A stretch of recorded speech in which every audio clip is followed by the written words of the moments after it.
Bonjour et bienvenue sur le webinaire Entreprise, lancez-vous dans une thèse CIFRE que nous organisons en partenariat avec l'Université de Lyon et la NRT. Nous aurons également le plaisir d'accueillir la société EDAP TMS qui nous partagera son retour d'expérience autour de la thèse CIFRE. Je suis Delphine Cabrol, chef de projet marketing chez Heming et j'aurai le plaisir d'administrer ce webinaire aujourd'hui. Le webinaire durera une trentaine de minutes et nous répondrons à toutes vos questions pendant environ 10 minutes. J'en profite pour vous indiquer que vous pouvez poser toutes les questions que vous souhaitez pendant le webinaire grâce au module questions qui se situe en bas à droite de votre écran. De plus, la présentation de nos experts vous sera envoyée par email à la suite du webinaire. J'ai maintenant le plaisir de vous présenter nos intervenants du jour. Pascal Diat, docteur en sciences et chef de service CIFRE. Bonjour Pascal.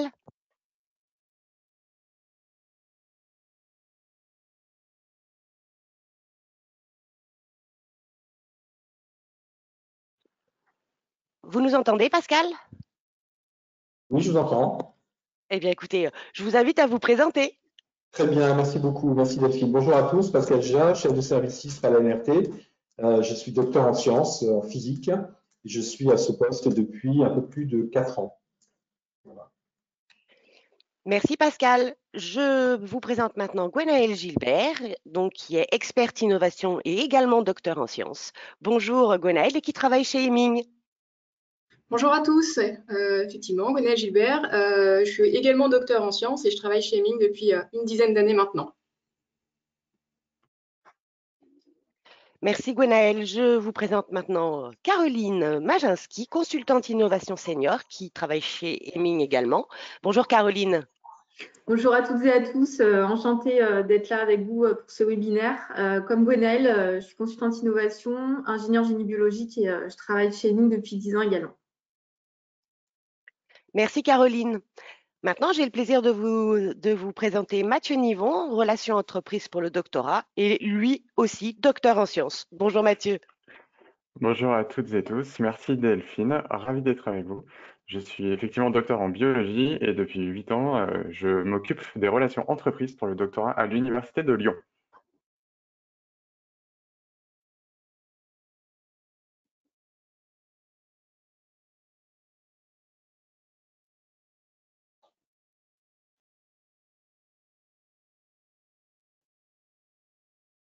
Manuel, vous nous entendez? Oui, mais ça a coupé, je sais pas. C'est pas grave, c'est des choses qui arrivent. Bonjour, je suis donc Emmanuel Blanc, je suis directeur de la recherche et du développement pour l'entreprise EDAP TMS et je présenterai en quelques mots l'entreprise dans le moment venu. Merci beaucoup Emmanuel. Abordons maintenant le programme de notre webinaire. Pascal nous présentera dans un premier temps le dispositif CIFRE, puis nous répondrons aux questions que vous vous posez pour la mise en pratique d'une thèse CIFRE. Et bien évidemment, Emmanuel Blanc nous fera part de son retour d'expérience sur ce dispositif. Pour commencer, je laisse la parole à Pascal pour la présentation du dispositif. Pascal, c'est à vous. Très bien, merci Delphine. Donc, je vais vous présenter en quelques diapositives ce qu'est une convention industrielle de formation par la recherche, puisque CIFRE est un acronyme qui correspond à ce dispositif d'État. Donc, diapositive suivante. Peut-être déjà vous resituer les objectifs du dispositif. C'est un dispositif d'État, une aide d'État qui permet à des doctorants d'être salariés d'une entreprise et de pouvoir poursuivre des travaux de recherche pendant 3 ans en partenariat avec un laboratoire académique. Ça permet aux doctorants de bénéficier d'une double culture, la culture dite académique de recherche et une culture plus orientée R&D qui peut être développée au sein d'une entreprise. Il faut entendre une entreprise au sens large, puisque nous verrons que nous avons des chiffres dans des profils d'employeurs très, très variés.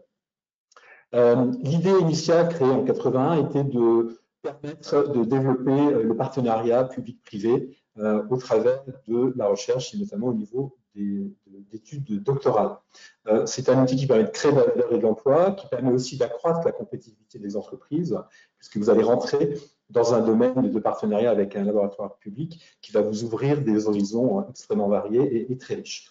Aujourd'hui, nous avons 1500 chiffres nouvelles ouvertes chaque année et nous avons plus de 4500 chiffres en cours, puisque je vous rappelle, une chiffre est basée sur un programme doctoral qui dure 3 ans. Donc, nous avons à peu près pas loin de 5000 chiffres actuellement en cours. Le dépôt de dossier qui est réalisé par l'entreprise peut être fait tous les jours de l'année. Nous recevons des conventions, des demandes de conventions, y compris le 31 décembre à quasiment minuit. Il n'y a pas de condition de nationalité, non plus de condition d'âge. Nous verrons que toutes les disciplines scientifiques sont accessibles, tant pour le sujet que pour le laboratoire, et nous verrons plus précisément que tous les secteurs d'activité sont concernés. Sur la diapositive suivante, c'est un résumé de ce qu'est une CIFRE. Donc, c'est un partenariat à trois avec une structure socio-économique employante, un salarié doctorant et un laboratoire académique. Donc, différents éléments relient ces trois bénéficiaires entre eux. D'abord, il existe un contrat de travail entre la structure employante et le salarié. C'est majoritairement un CDD de 3 ans, mais nous pouvons aussi avoir une CIFRE sous CDI, à condition de préciser que pendant les 3 années de thèse, le salarié doctorant se consacrera à ses travaux de recherche. Nous avons un salaire moyen, un salaire minimum qui est imposé de 23 484 € brut annuels. Il faut savoir que le salaire moyen est plutôt de l'ordre de 30 000 €.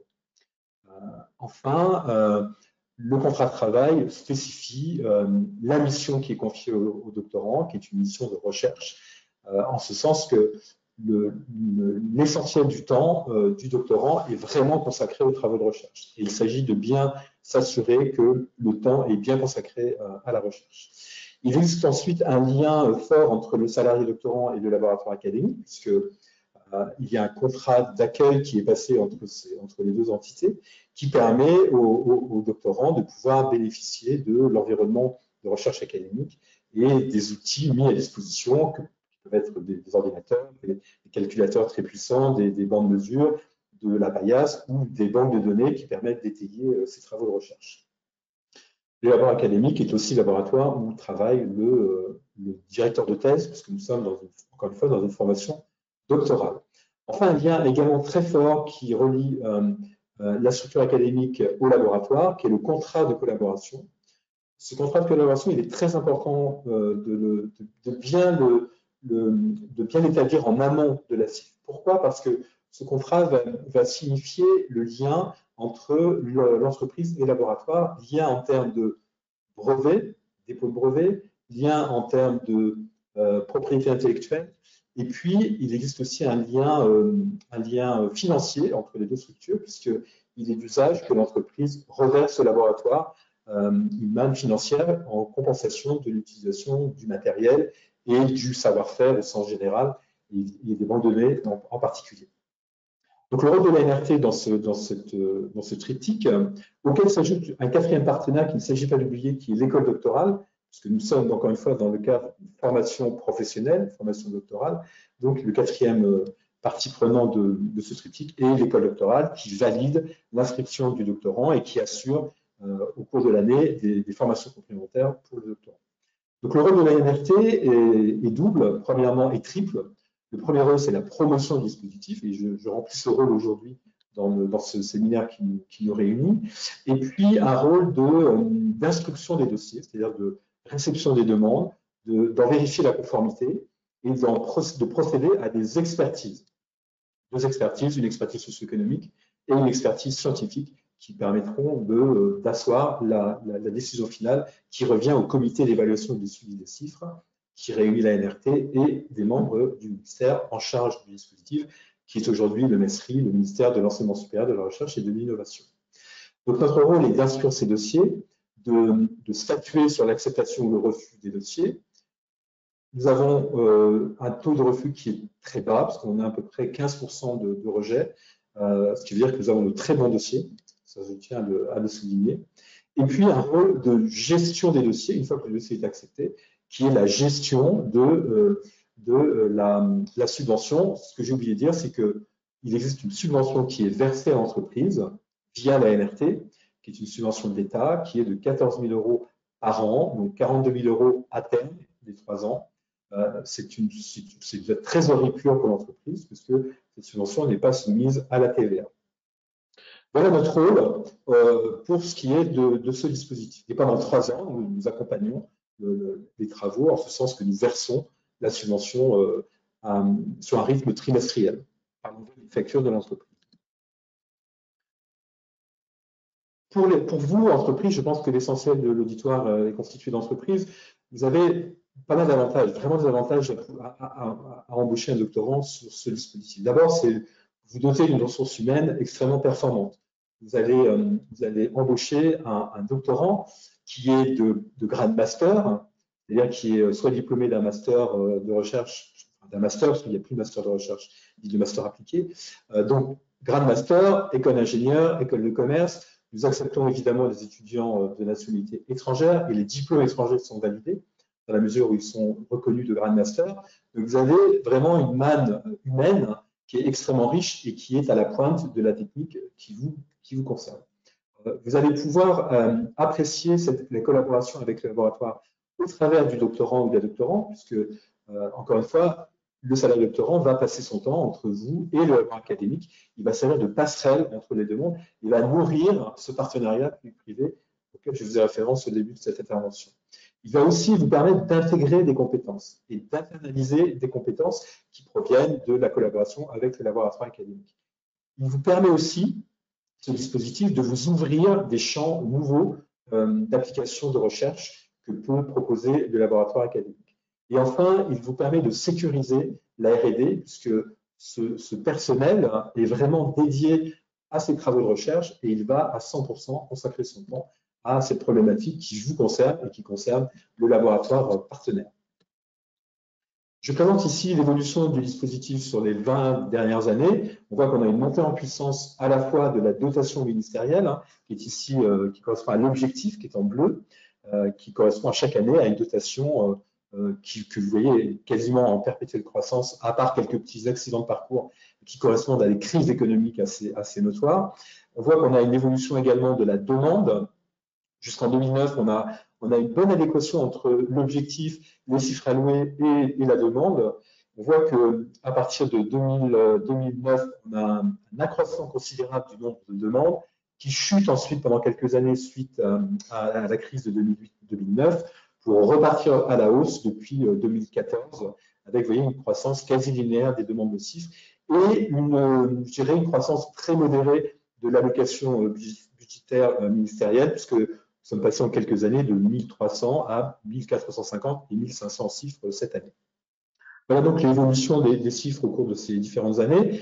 Sur cette diapositive, je présente la répartition des CIFRE alloués sur quelques années en termes de profil d'employeur. Et on voit, la première chose qu'on constate, c'est que vous avez deux blocs, le bloc PME et le bloc grande entreprise ou groupe, et on voit que le nombre de CIFRE alloués chaque année est à peu près équivalent pour les PME et pour les grands groupes. Donc ça, c'est un point important à souligner, c'est que les CIFRE sont parfaitement accessibles aux PME, à part quasiment égal, on voit que ça fluctue d'une année à l'autre, mais on a à peu près 40% de CIFRE alloués dans les PME et 40% de CIFRE alloués dans les grandes entreprises ou les groupes. Donc ça, c'est important de souligner qu'une CIFRE n'est pas l'apanage des grands groupes, c'est aussi très accessible et alloué aux PME. Quand je parle de PME, j'inclus évidemment les startups et les très petites entreprises, puisque sur ces 40% de CIFRE alloués aux PME, en 2019, nous avions 38% de CIFRE alloués uniquement à des PME de moins de 10 employés. C'est vraiment pour souligner le caractère très universel de ce dispositif. Et puis, dans une moindre mesure, on alloue des CIFRE dans les ETI, qui sont des entreprises qui sont plutôt majoritairement tournées vers la production. On a moins d'efforts de R&D dans les ETI. Et puis, dans une part encore plus faible, des CIFRE alloués dans les collectivités territoriales, les mairies, les agglomérations, les pôles, et également le monde associatif et les fédérations. Voilà à peu près la répartition des CIFRE sur ces dernières années qui est relativement stable, à part quelques petites variations d'une année à l'autre. Cette diapositive, je ne vais pas la détailler parce qu'elle est très riche, mais elle vous donne la répartition pour les données 2019 des CIFRE alloués en termes de code NAF principal. Donc, on a résumé tous les codes NAF d'entreprise à un code NAF principal et on voit qu'on ventile les CIFRE dans tous les domaines, tous les secteurs industriels. Ça va majoritairement au secteur tertiaire, au secteur de l'ingénierie, de l'aéronautique, mais vous avez aussi des CIFRE dans le BTP, dans la papeterie, enfin, vous voyez, dans des domaines extrêmement variés. Je suis bientôt arrivé à la conclusion de cette diapositive. Vous parlez des conditions d'éligibilité.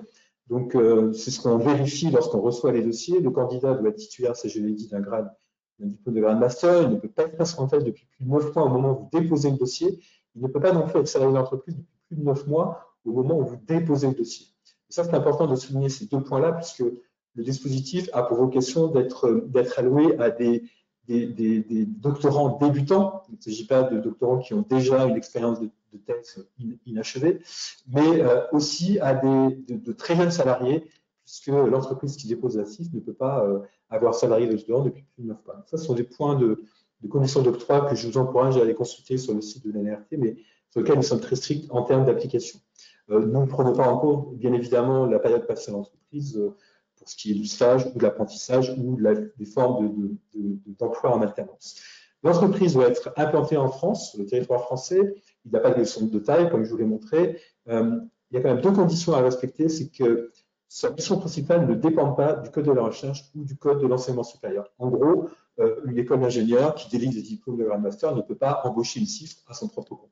Et également, un laboratoire académique ou un laboratoire, une entreprise dont la mission principale est la recherche ne peut pas être employeur. En revanche, elle pourrait tout à fait être laboratoire académique, comme par exemple le CEA, qui ne peut pas employer des CIFRE, mais qui est laboratoire partenaire dans bon nombre de CIFRE. Enfin, le laboratoire doit être implanté en France et doit être rattaché à un organisme de recherche ou à une grande école. J'ai quasiment terminé. Juste pour rappeler les grandes étapes pour postuler à une CIFRE, d'abord l'examen préliminaire du dossier par l'ANRT, ça je vous ai déjà parlé. L'instruction des dossiers qui est de 2 à 3 mois, mais qui peut être allongée dans sa période de confinement. On a plutôt des délais de l'ordre de 4 à 5 mois.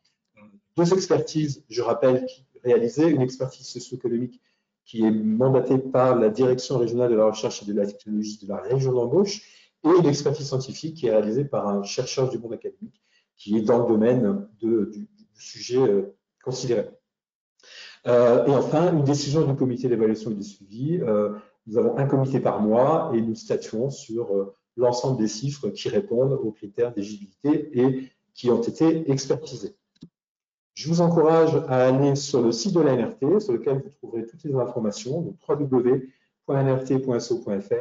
Et vous avez aussi une boîte mail qui s'appelle cifre@nrt.so.fr qui vous permet de poser toutes les questions que vous seriez amené à avoir. Et c'est une boîte qui n'est pas une boîte générique, c'est une boîte qui est monitorée par un de mes collaborateurs. Voilà, j'en ai terminé de cette présentation. Je suis bien évidemment avec vous jusqu'à la fin de ce séminaire. Voilà Delphine.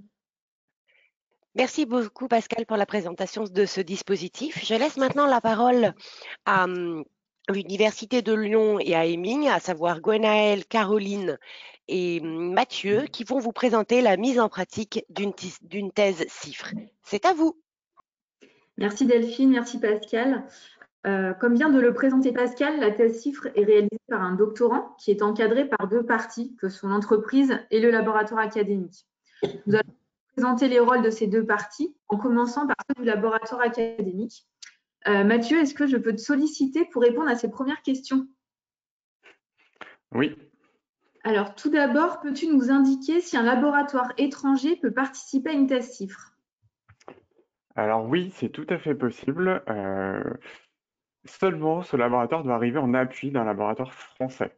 Comme l'a indiqué Pascal tout à l'heure, une thèse CIFRE, c'est une entreprise en France et un laboratoire en France, et on peut lui adjoindre les compétences d'un laboratoire étranger. Très bien. Et ensuite, est-ce que tu peux nous donner les rôles clés du laboratoire d'accueil? Alors oui, en fait, il y a 3 rôles clés. Le premier, c'est la formation. Le laboratoire a pour rôle de former à la recherche et d'encadrer le doctorant. Pour cela, il y a un directeur de thèse qui suit le doctorant. Il peut y avoir également un ou plusieurs co-encadrants. Le deuxième rôle, c'est un rôle bien sûr technique, scientifique. Le laboratoire a un apport technique primordial dans le projet qui est basé sur son expertise, son antériorité sur le sujet, et puis aussi sur son réseau académique, national, international. Et enfin, le laboratoire a un rôle de garant de la qualité scientifique de la thèse. Il ne fait pas de différence entre une thèse CIFRE et une thèse non CIFRE sur l'exigence de la qualité scientifique au moment de la soutenance. Merci beaucoup pour tous ces atouts que doit avoir le laboratoire et ses rôles associés.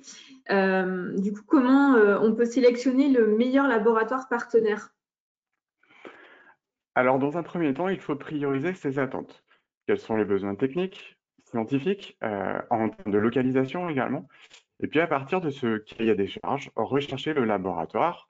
Alors, il y a, par exemple, sur le site de l'ANRT, un accès justement à un certain nombre de laboratoires, en fait, à un annuaire des laboratoires.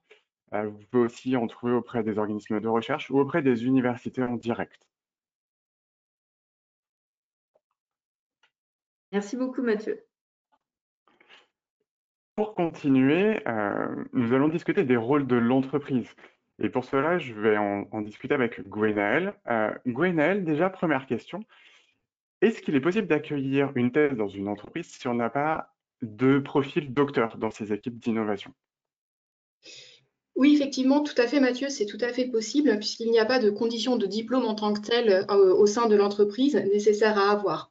En revanche, il est indispensable de compter dans vos effectifs d'entreprise des experts du domaine que vous vous proposez d'étudier ou d'aborder à travers le projet de thèse. Ça, c'est le premier point. Et puis, bien évidemment, d'avoir une équipe qui est en capacité d'encadrer le doctorant au cours de ses différents travaux et au cours de sa thèse de façon générale. Une deuxième question aussi qui est posée sur les rôles de l'entreprise et qui a été évoquée tout à l'heure par Pascal, c'est la répartition du temps de travail entre le laboratoire et l'entreprise. Est-ce que tu peux nous en dire plus? Alors effectivement, c'est une question que nos clients nous posent de façon récurrente. Comment bien distribuer le temps de ce doctorant dans la durée de sa thèse? Ce qu'il faut savoir, c'est qu'il y a des seuils minimums de temps de présence dans chacune des structures d'accueil. Au-delà de ça, la répartition fine des temps dans le respect de ces seuils doit être discutée au tout début du cadrage du projet, de façon à ce que toutes les parties prenantes soient bien en phase avec le temps à passer dans chacune des structures, que ce soit quelque chose de convenu, et également que ce soit quelque chose qui soit en accord avec les différentes étapes du projet. Donc, c'est vraiment un sujet de discussion préalablement au démarrage de la thèse, de façon à affiner cette répartition-là pour tout le déroulé du projet ensuite. Tu viens de nous parler de cette répartition du doctorant, mais est-ce qu'il est possible en fait que le doctorant soit issu de l'entreprise et soit en fait un des salariés de l'entreprise? Alors, oui, tout à fait. Pascal l'a précisé tout à l'heure, le doctorant peut effectivement être un salarié de l'entreprise, mais sous certaines conditions. Et notamment, il faut que la personne soit embauchée dans l'entreprise depuis moins de 9 mois avant le dépôt du dossier. Donc, c'est un point qui est très important. Cette durée étant évaluée hors stage ou hors hors alternance.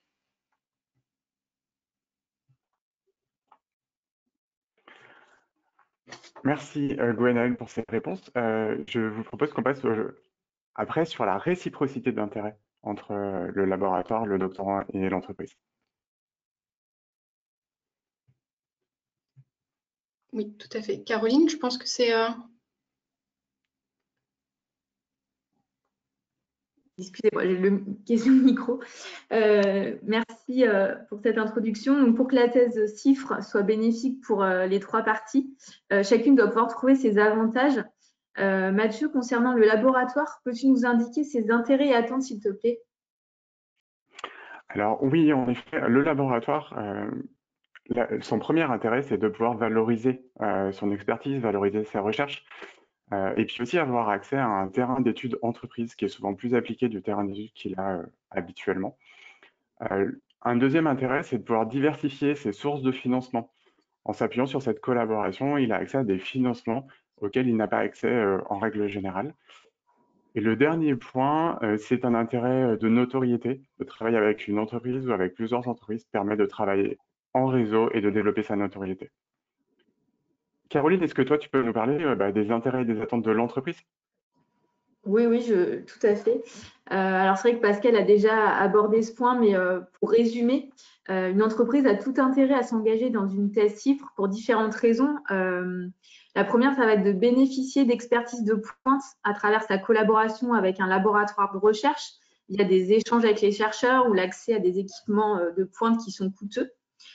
Le deuxième grand point, ça va être le financement de ces travaux grâce à la subvention versée par la NRT, donc de 14 000 € par an, mais aussi potentiellement par le biais du crédit impôt recherche, en valorisant les travaux de recherche. Le troisième point, ça va être de développer sa notoriété et son réseau, par exemple en réalisant des communications scientifiques lors de congrès ou en publiant des articles. Et enfin, le fait de s'engager dans une thèse CIFRE permet de renforcer son positionnement stratégique par le dépôt de brevets notamment. Maintenant, je vais repasser le micro à Mathieu pour savoir si tu peux nous indiquer quels sont les intérêts et attentes du doctorant à prendre en compte également dans le cas de cette thèse CIFRE. La première attente, clairement, c'est se former, se professionnaliser. S'il se lance dans une thèse, c'est dans ce cadre-là, de continuer sa formation, continuer à se professionnaliser, et puis aussi développer une double culture entreprise et académique, comme l'a évoqué tout à l'heure Pascal. Le deuxième intérêt, c'est de construire aussi son réseau professionnel, national, international, en vue de l'après-thèse, de la préparation de l'après-thèse. Et justement, sur ce point-là, le fait de faire une thèse CIFRE améliore son employabilité en moyenne. Alors, un tiers des docteurs CIFRE continuent l'aventure dans l'entreprise dans laquelle ils ont fait leur thèse. Un tiers change d'entreprise et puis un tiers part ensuite sur une carrière académique. La thèse CIFRE ne ferme pas du tout cette voie-là. Merci pour ces réponses. On a une question qui nous est régulièrement posée qui concerne la propriété intellectuelle qui est générée par la thèse. Est-ce que tu peux nous apporter un élément de réponse sur comment on peut la protéger? Alors Pascal l'a aussi abordé, clairement la protection de la propriété intellectuelle, elle est primordiale comme dans tout autre projet collaboratif. Dans ce cas, elle est inscrite dans le contrat de collaboration qui est signé entre les différentes parties prenantes au début de la thèse. Alors, vous pouvez trouver justement des contrats types sur le site de la NRT, auprès aussi des structures de valorisation des laboratoires qui proposent en général des contrats types à discuter entre les deux parties. Et on reviendra sur cette notion de propriété intellectuelle quand on parlera de la partie contractualisation. Après tout ce qu'on vient de vous dire, il y a un élément important à prendre en compte, c'est comment faire, quelle est la stratégie pour faire que la thèse soit un succès pour tous. Est-ce que Gwenaëlle, tu peux nous donner ton point de vue, s'il te plaît? Oui, tout à fait. En fait, ce qui est important de voir, c'est que la clé du succès va principalement reposer sur la feuille de route que les différentes parties prenantes vont discuter au démarrage du projet et sur laquelle elles vont se mettre d'accord. Il faut prendre le temps d'échanger sur les rôles, les missions de chacun, comment on va pouvoir gérer les résultats, comment on va pouvoir gérer la propriété intellectuelle, qui va prendre quelle responsabilité dans le projet qui va durer 3 ans. Tout ça, ça doit être discuté au préalable. Il doit y avoir un consensus, un terrain d'entente qui va être formalisé notamment dans les contrats de collaboration et qui en fait va être le socle de la collaboration sur les 3 années du projet.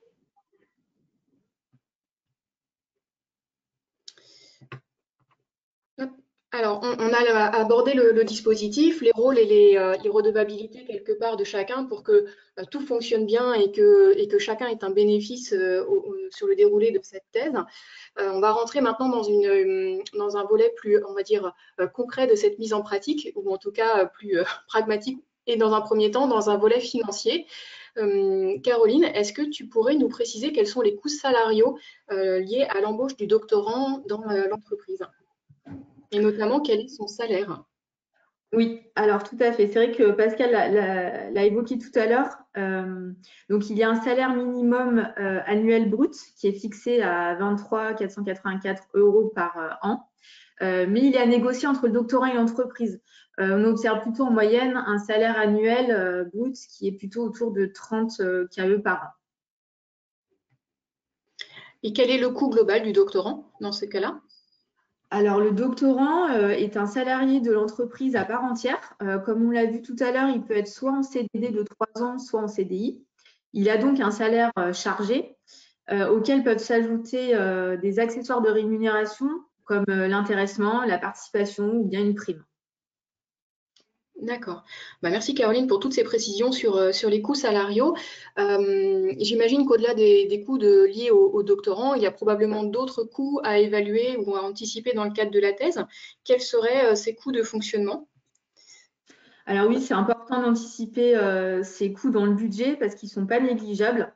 Nous avons en fait deux catégories de coûts. La première catégorie, c'est vraiment c'est des coûts intrinsèques en fait à l'arrivée d'un salarié dans une entreprise. Donc là, dans le cadre du doctorant, ça va être son installation dans l'entreprise, mais également ça peut être des coûts de transport du doctorant vers l'entreprise. La deuxième grande catégorie, là, va toucher vraiment au projet doctoral. On peut retrouver dans les coûts tout ce qui est achat de matières premières, des participations à des congrès, des coûts liés au dépôt de brevets qui peuvent être non négligeables. On a également des déplacements pour des expérimentations entre lieux, laboratoires, entreprises, mais potentiellement sur d'autres lieux d'expérimentation.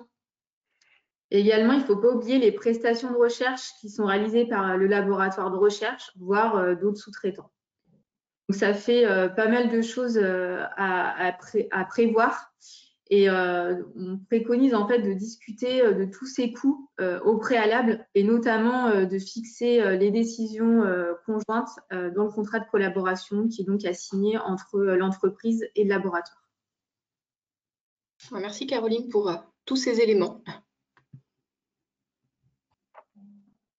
On va maintenant aborder la question du planning. Parce qu'il y a pas mal de choses à faire. Gonel, est-ce que tu peux nous indiquer les étapes préalables en fait au démarrage d'une thèse CIFRE? Oui, tout à fait. Alors, on va vous préciser un certain nombre d'étapes. Ce qu'il faut savoir, c'est que ces étapes vont dépendre de votre niveau de maturité. Vous pouvez avoir déjà des partenaires académiques avec qui vous avez l'habitude de travailler, des candidats pressentis, etc.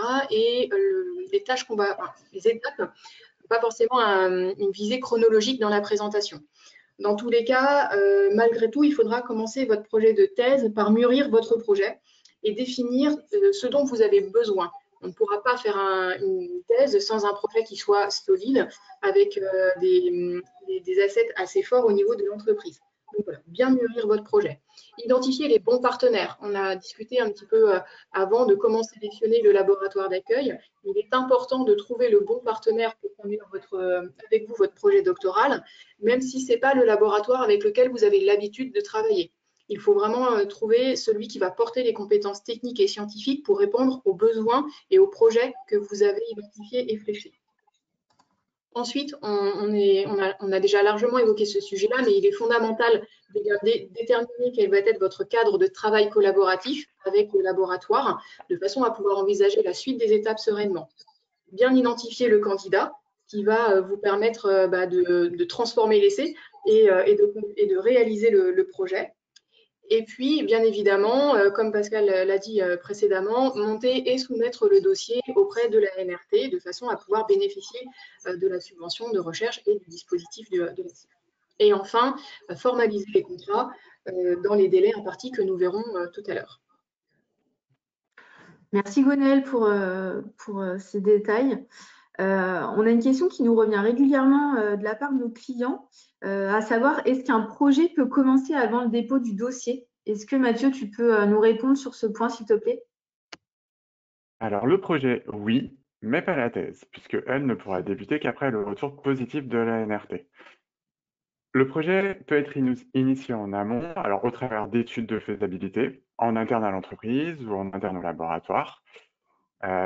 Ils peuvent permettre de gagner du temps, du coup, sur le projet de thèse. Et l'autre option qu'on recommande, c'est de passer à travers un stage de fin d'études, donc qui en général dure 6 mois, qui du coup serait préalable à la thèse. Et il permet, de nouer, renforcer la collaboration entre l'entreprise et le laboratoire, de définir une méthode de fonctionnement commun. Et 2, il permet aussi de tester le ou la candidate à la thèse en situation réelle de recherche. Merci, effectivement, c'est vraiment intéressant d'avoir un contact préliminaire pour voilà, que tous les partisans au projet se connaissent bien et se comprennent bien et soient sur le même objectif de travail. On a vu tout à l'heure qu'il y avait quand même de nombreuses étapes à préparer justement pour déposer le dossier. Est-ce que tu peux nous indiquer un rétro-planning qui serait idéal en fait avant de débuter une thèse CIFRE? Alors, ce qu'on voit en général, c'est qu'il faut commencer à réfléchir au projet entre 6 et 12 mois avant le début souhaité pour pouvoir anticiper les étapes préalables. Mais comme l'a dit Gwenaëlle, tout dépend un peu de la maturité du projet. Très bien, merci beaucoup Mathieu. Alors, merci Mathieu sur ces notions de planning. On va revenir maintenant sur la notion contractuelle. C'est un petit peu un fil rouge depuis le début de ce webinaire. On évoque un certain nombre de documents, de contrats. Mathieu, est-ce que tu pourrais nous expliciter quels sont les différents documents contractuels qui doivent jalonner la thèse CIFRE? Alors, pour revenir sur ce qu'a dit Pascal, en fait, il y a 4 éléments contractuels à prendre en compte. Le premier, c'est la convention de subvention avec la NRT, entre l'entreprise en fait, et la NRT, pour le versement de la subvention de 14 000 € annuels. Le deuxième, c'est le contrat de collaboration qui sera signé entre l'entreprise et le laboratoire.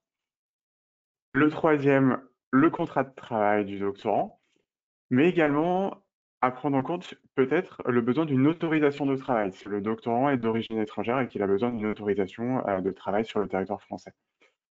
Et le dernier élément contractuel, c'est l'inscription à l'école doctorale du doctorant qui du coup lie le doctorant à l'université. D'accord, donc quatre piliers qui expliquent le rétro-planning de 6 mois cité tout à l'heure. Est-ce que tu pourrais nous préciser les délais de signature de ces différents documents? Alors, la convention avec la NRT, le contrat de travail et aussi l'inscription du doctorant doivent être signés en amont du démarrage effectif de la thèse. Donc, il sera à réfléchir avant et puis à signer pour que la thèse puisse démarrer. Le contrat de collaboration, lui, comme l'a dit Pascal, doit être préparé le plus en amont possible. Par contre, il doit être signé après le début effectif de la thèse, en général dans les 6 premiers mois de la thèse. Alors pourquoi? Tout simplement parce qu'on ne va pas signer un contrat de collaboration si au final le dossier est retoqué par la NRT et la thèse ne peut pas démarrer. Alors, il est plus intéressant de le signer a posteriori. D'accord. Alors, dans les différents documents, on a évoqué précédemment la gestion de la propriété intellectuelle. Ça ne figure pas dans les documents contractuels qu'on vient d'expliciter. Comment est-ce qu'on peut protéger les connaissances créées? Alors justement, la propriété intellectuelle, en fait, elle est intégrée dans le contrat de collaboration qui est signé. Alors il faut voir qu'il y a une différence quand même entre la propriété intellectuelle et son exploitation. Et ce qu'on va faire, c'est qu'on va demander justement à Emmanuel, qui lui est au contact de ce type de problématique, de nous apporter son éclairage d'industriel qui sera plus parlant que mon témoignage à moi. Alors effectivement, la question de la propriété intellectuelle est extrêmement importante. Comme on est dans des travaux collaboratifs, généralement, cette propriété intellectuelle est partagée entre le laboratoire et l'entreprise. Et ensuite, le moment où l'entreprise décide éventuellement d'exploiter les travaux issus du programme de recherche, il va y avoir une discussion pour l'accès à ces droits de propriété. Donc, l'entreprise, ici, on suppose que l'entreprise est propriétaire pour moitié des droits de propriété intellectuelle. Le laboratoire va être propriétaire pour une autre moitié. Le laboratoire va concéder la moitié de ses droits à l'entreprise, soit de manière exclusive, soit de manière non exclusive. Donc, toutes ces discussions de propriété ont lieu au moment où on rédige le contrat de collaboration et les discussions d'exploitation de la propriété intellectuelle ont lieu au moment où l'entreprise décide de s'engager dans l'exploitation industrielle. Donc, ce sont deux temps séparés. Merci beaucoup Merci Emmanuel pour cet éclairage. Il y a aussi 2 points à prendre en compte sur la protection des connaissances. Le premier, c'est la confidentialité, et c'est tout à fait possible sur les différentes étapes de la thèse, et puis pour la soutenance, de faire tout cela en cadre de confidentialité. Et le deuxième point, qui est souvent évoqué aussi, c'est la communication. Quand on est un laboratoire quand on est un doctorant. L'objectif est de pouvoir publier ces résultats dans des revues à comité de lecture. Et cette communication peut être un peu en décalage avec le brevet et le dépôt de brevet. Et du coup, ce qui est important, c'est de demander des délais à l'entreprise pour pouvoir communiquer ses travaux et du coup de vraiment discuter de cette notion de communication en amont entre l'entreprise et le laboratoire.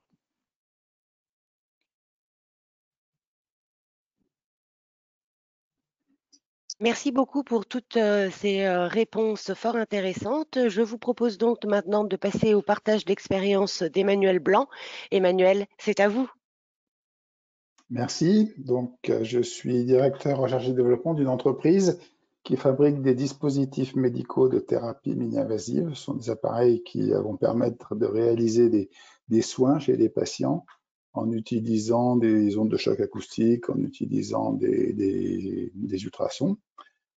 Et ce sont donc du coup des technologies qui sont sophistiquées et que l'on développe en collaboration pour la partie technologique avec des laboratoires de recherche, type INSERM, le CEA également ou le CNRS. Et puis pour la partie médicale, on travaille en collaboration avec des hôpitaux, l'université, avec les Hospices civils de Lyon par exemple, ou le centre Lyon-Bérard. Et donc les technologies qu'on utilise et qui font l'objet de ces programmes de recherche sont des technologies de mécanique, d'électronique. On a beaucoup d'activités dans le domaine du développement logiciel, de l'acoustique et de l'imagerie médicale. À ce jour, depuis 2010, on a ouvert 3 thèses CIFRE. Et ce sont des thèses CIFRE qui ont été réalisées en partenariat avec l'INSERM comme laboratoire académique. Et vous pouvez passer à la slide d'après. Voilà, et donc de notre point de vue, les facteurs de réussite sont les éléments suivants. En début de programme, l'industriel doit avoir un projet industriel. C'est-à-dire s'il s'inscrit dans une thèse CIFRE, il doit y avoir un développement industriel à la clé. Et s'il s'inscrit dans une thèse CIFRE, c'est que pour conduire ce développement industriel, il lui manque une étape, il a une incertitude technologique à laquelle il ne sait pas répondre. Et pour répondre à cette incertitude technologique, il a recours à un laboratoire de recherche qui va lui amener sa compétence et qui va pouvoir lever justement les clés et lui apporter les clés qui vont permettre ensuite de résoudre le problème et qui permettent à l'industriel de s'engager dans le développement industriel. Le laboratoire doit être capable d'apporter cette solution technologique dans un délai de 3 ans qui correspond à la durée de la thèse CIFRE, et l'industriel doit prévoir, ça a été déjà dit préalablement, mais l'industriel, c'est important, l'industriel doit prévoir également un budget pour le laboratoire pour permettre au laboratoire d'investir soit dans des matériels de mesure, soit dans des équipements particuliers.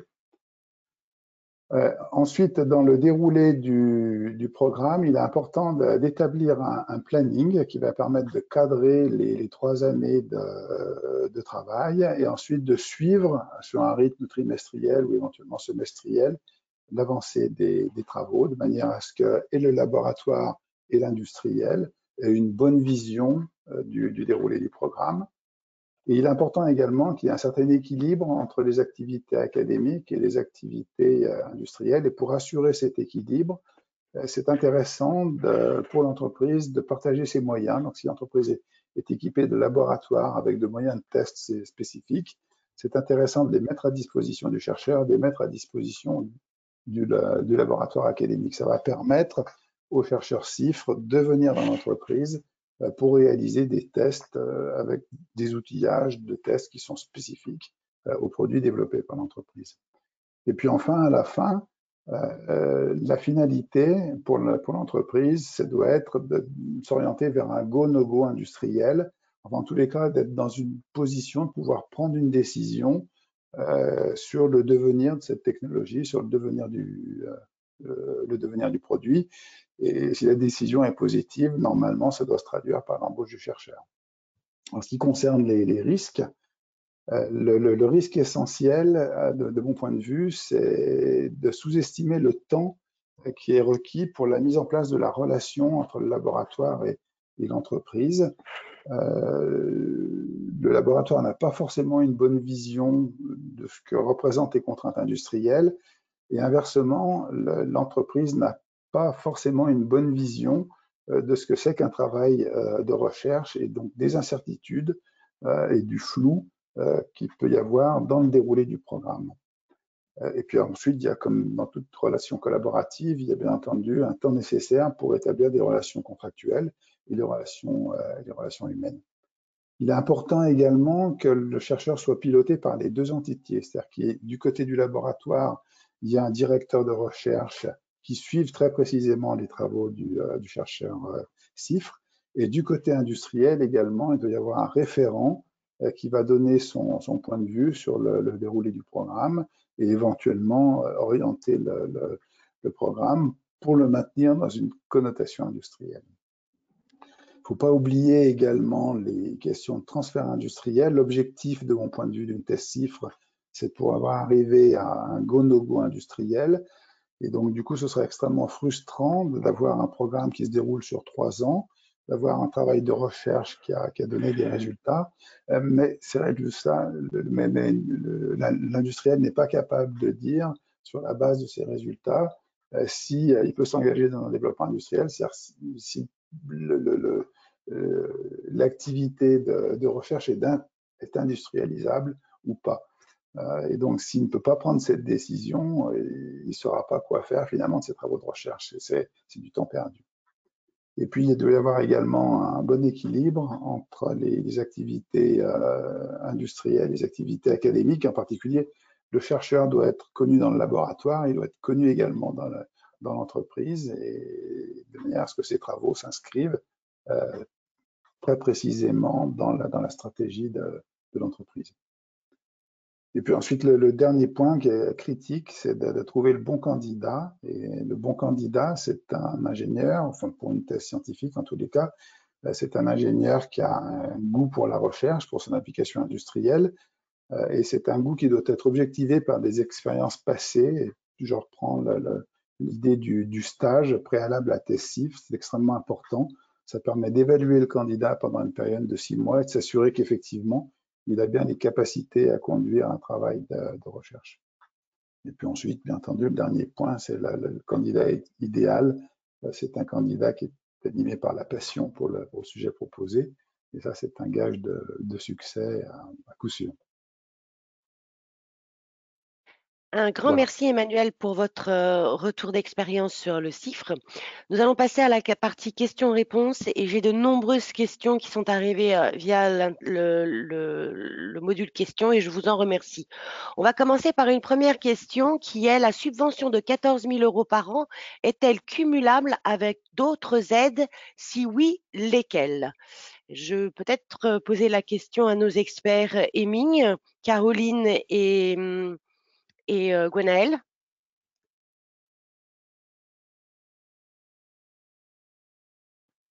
On ne vous entend pas. Caroline, tu souhaites répondre?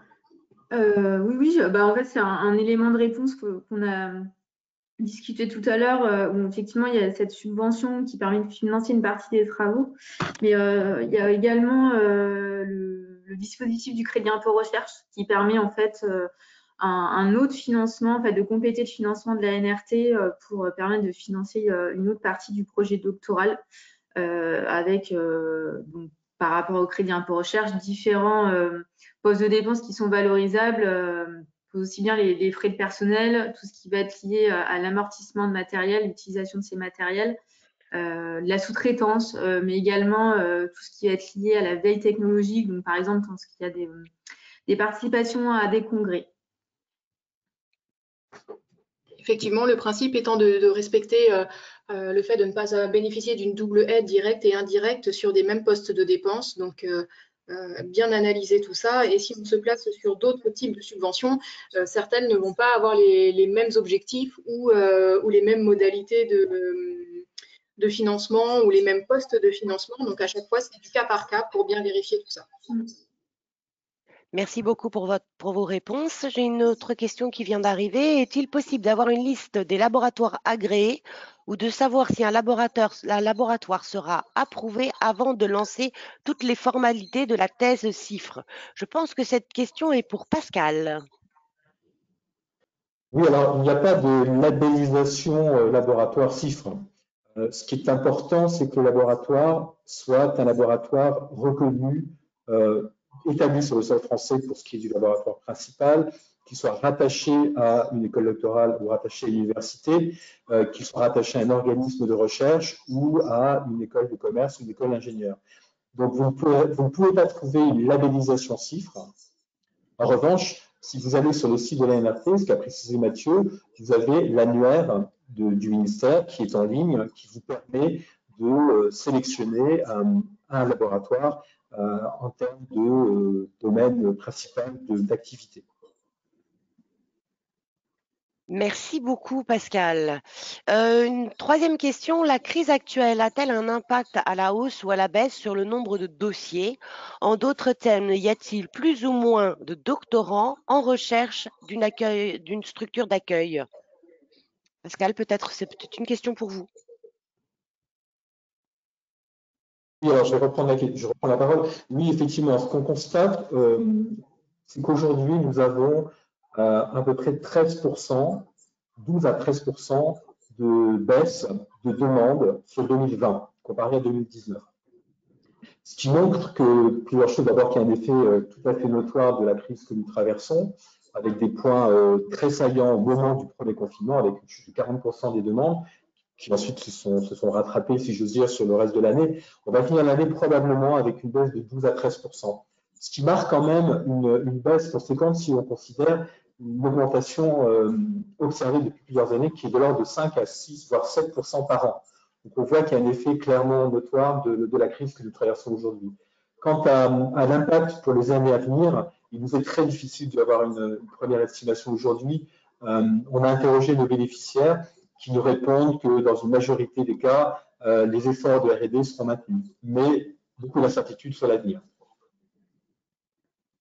Merci Pascal pour cette précision. Comment estimer l'éligibilité d'un sujet proposé dans le cadre d'une thèse CIFRE? Je vais peut-être me tourner vers Mathieu pour cette réponse. Alors, le sujet doit être un sujet de recherche et développement. On est dans le cadre d'une thèse, donc il faut vraiment que ce soit de la recherche. À partir de ce postulat-là, les différents sujets sont tous éligibles. Mais il faut, voilà, vraiment cette notion-là. On est sur une thèse, on est sur la recherche pendant 3 ans. Donc, il faut axer le projet. L'autre chose, c'est que le sujet, en fait, va être développé conjointement entre l'entreprise et le laboratoire de recherche, et ce qui est en gros garant de son éligibilité. Merci beaucoup pour la réponse. L'état de l'art du sujet fait-il partie du doctorat ou doit-il être fait avant? Peut-être Gwenaëlle et Caroline, vous pourriez répondre à cette question? Oui, tout à fait. Alors, l'état de l'art fait partie du doctorat à part entière. Bien sûr qu'il peut être commencé avant, comme on l'a vu tout à l'heure, par le biais d'études de faisabilité, de stage ou d'alternance. Mais dans le cadre d'une thèse, l'état de l'art ne se fait pas que en amont de la thèse, il est également complété tout au long de la thèse au regard des publications qui sont parues sur le sujet. Merci beaucoup, Caroline. Et peut-être une dernière. Allez-y, je vous en prie, Emmanuel. Pardon, Pascal, juste une précision. Au moment de la soumission du projet à la NRT, il est très important que le projet fasse mention d'un état de l'art, notamment d'une bibliographie très à jour sur le sujet. Je voulais juste préciser ce point sur l'état de l'art. Merci Pascal pour cette précision. J'ai une dernière question. Alors, il y a de nombreuses questions qui sont posées aujourd'hui, mais le temps est un petit peu compté. Donc, on reviendra vers vous avec toutes les réponses en détail par email. La dernière question que je vais poser, c'est quels sont les délais envisageables avant communication de résultats de recherche? qui souhaite répondre à cette question? Là, c'est Emmanuel qui répond. Généralement, le délai est lié à la possibilité de déposer un brevet. C'est-à-dire que si les résultats de recherche sont protégeables par brevet, l'industriel va demander un délai de quelques mois qui va lui laisser le temps de rédiger le brevet et de le déposer. Parce qu'à partir du moment où les résultats sont publiés, ils sont considérés comme publics et donc du coup il n'y a plus de possibilité de brevet. Donc ce délai est typiquement de 3, 4, 5 ou 6 mois de temps de rédiger le texte. Merci beaucoup, Emmanuel. En tout cas, je tiens à vous remercier tous pour la qualité de vos interventions. Pascal, Gwenaëlle, Caroline, Mathieu et Emmanuel pour votre retour d'expérience. Merci encore. Je vais vous demander à Gwenaëlle de passer la dernière slide qui me paraît importante. Bien évidemment, on vous remercie tous d'être venus nombreux et surtout prenez soin de vous en cette période si compliquée de crise sanitaire. On vous souhaite une excellente fin de journée et on vous dit à très bientôt en ligne. Au revoir à tous. Au revoir. Au revoir. Au revoir. Au revoir. Au revoir.